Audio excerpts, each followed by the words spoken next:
साल 2024 में Calcutta high court ने साल 2010 के बाद तमामी जो है इशू हुए ओबीसी सर्टिफिकेट और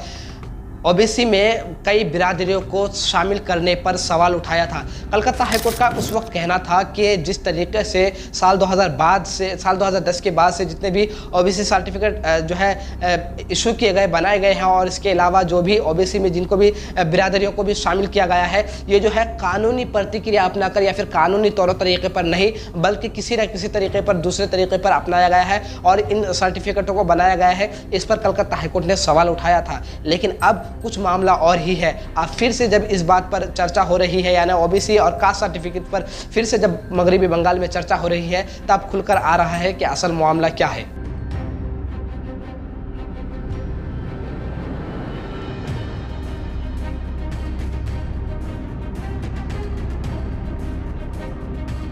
कलकत्ता हाईकोर्ट के साल 2024 के इस फैसले से 5 लाख से जायद रियासती ओबीसी कास्ट से ताल्लुक़ रखने वाले लोगों के ऊपर असर पड़ा। हालांकि कोर्ट ने साफ नहीं कहा था कि जो लोग पहले से ही ओबीसी सर्टिफिकेट के जरिए लाभ ले रहे हैं, मुलाजिमत पा रहे हैं, उनके ऊपर कोई कार्रवाई होगी, बल्कि धीरे धीरे किया जाएगा, धीरे धीरे उनकी जाँच पड़ताल होगी। अब बात आती है साल 2025 की। हुकूमत को जब ये कहा गया कि हुकूमत जो है साफ करे कि आखिरकार मामला क्या है, तो उस वक्त रूलिंग में जो टीएमसी सरकार थी, तृणमूल कांग्रेस पार्टी की हुकूमत थी, ममता बनर्जी सरकार बनी हुई थी और उस वक्त साल 2025 में टीएमसी सरकार ने 2 फहरिस्त जारी किए, यानी ओबीसी ए, ओबीसी बी, जिनमें उन्होंने ओबीसी ए के सर्टिफिकेट और ओबीसी बी के सर्टिफिकेट जिस तरीके से कैटेगरी बनाए थे उनको इशू किया, जारी किया। लेकिन फिर हुकूमत बदल गया। साल 2026 में शुवेंदु अधिकारी यानी बीजेपी की सरकार आई और इनके आने के बाद ही इस दोनों कैटेगरी को ख़त्म कर दिया गया, यानी कि ओबीसी ए, ओबीसी बी अब कुछ भी नहीं रहेगा, बल्कि अब साफ और शफाफ और बिल्कुल फुली ट्रांसपेरेंसी के तौर पर काम किया जाएगा। इस तरीके से इस सरकार ने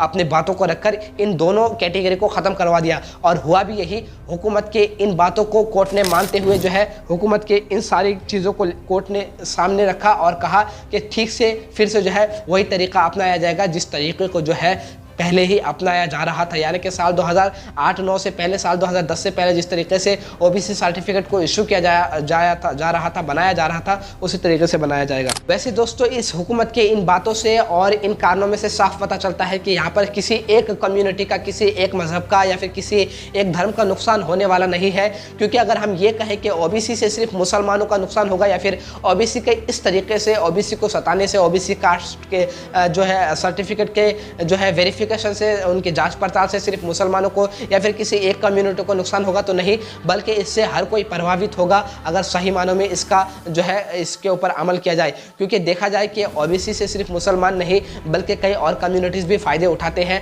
और अगर सीधे तौर पर अगर ओबीसी के ऊपर टारगेट किया जाएगा तो यहाँ पर किसी भी एक धर्म को, किसी भी एक मज़हब को नुकसान नहीं होगा, बल्कि कुछ ना कुछ ऐसे भी लोग हैं जो ओबीसी से जुड़े हुए हैं, उनको भी नुकसान होगा। और सबसे ज़्यादा नुकसान तो तलबाओं को होगा, क्योंकि ये वो तलबा है जो अपने एक सर्टिफिकेट के जरिए, एक ओबीसी कास्ट सर्टिफिकेट के जरिए जो है अपने मुस्तकबिल को संवारने की बात सोच रहे थे। क्योंकि एक तालिब इल्म ओबीसी कास्ट सर्टिफिकेट इसलिए जो है लोगों के सामने रखता है या इसलिए अपने कॉलेज यूनिवर्सिटी में सामने दिखाता है ताकि उसको रिजर्वेशन मिले। लेकिन अगर ओबीसी पर इस तरीके से सवाल उठाए जाएंगे और अगर हुकूमत ही सवाल उठाए तो हो सकता है कि इस पर बहुत ज़्यादा जो है गंभीर जो है बात बन सकती है, इस पर बहुत ज़्यादा जो है सवाल बन सकते हैं, इस पर बहुत ज़्यादा जो है परेशानी हो सकती है उस तालिब इल्म को, जो तालिब इल्म अपना एक सर्टिफिकेट के जरिए सोचता था कि मैं अपने मुस्तकबिल को बचाऊँगा, अपने जो है रिजर्वेशन पाकर अपने जो है अपने आप को संवारूंगा। लेकिन आज अफसोस है कि हुकूमत ही जो है ओबीसी के खिलाफ आवाज़ उठा रही है, ओबीसी सर्टिफिकेट के खिलाफ आवाज़ बुलंद कर रही है। वैसे आपके पास ओबीसी सर्टिफिकेट है या नहीं, उससे ताल्लुक़ रखते हैं या नहीं, कमेंट सेक्शन में ज़रूर बताइएगा। आपके ऊपर क्या असर पड़ता है